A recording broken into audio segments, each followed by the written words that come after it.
आपण पाहत आहात जनतेचा बातमीदार न्यूज चॅनेल. नमस्कार. आजची ही बातमी ऐकताना कदाचित तुमचेही डोळे पाणावतील. कारण ही बातमी आहे 2 अबोल जीवांना मिळालेल्या नव्या आयुष्याची. परभणी जिल्ह्यातील झाडगाव येथे असलेल्या कृष्णप्रिया गोशाळेत आज मानवतेचा एक सुंदर क्षण पाहायला मिळाला. तरुणा येथील शेतकरी अशोक सखाराम शेळके यांनी आपल्या मालकीच्या 2 गोमातांना कसायास न देता गोशाळेत दिले आणि त्या क्षणी त्या 2 गोमातांचे प्राण वाचले.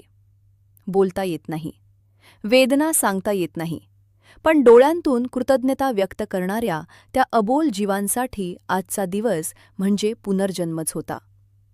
कृष्णप्रिया गोशाळेनेही कोणतीही अपेक्षा न ठेवता या गोमातांचे निष्काम संगोपन करण्याची जबाबदारी स्वीकारली. आजच्या स्वार्थी जगात अशा संवेदनशील माणसांची गरज आहे, जे पैशापेक्षा प्राणांचे मोल ओळखतात. शेतकरी अशोक शेळके यांचे मनापासून अभिनंदन आणि कृष्णप्रिया गोशाळेला मनःपूर्वक आभार. हीच खरी गोसेवा, हीच खरी मानवता. धन्यवाद. अशाच ताज्या अपडेट्स पाहण्यासाठी चॅनल सबस्क्राईब, लाईक, शेअर व बेल आयकॉन प्रेस करा. धन्यवाद.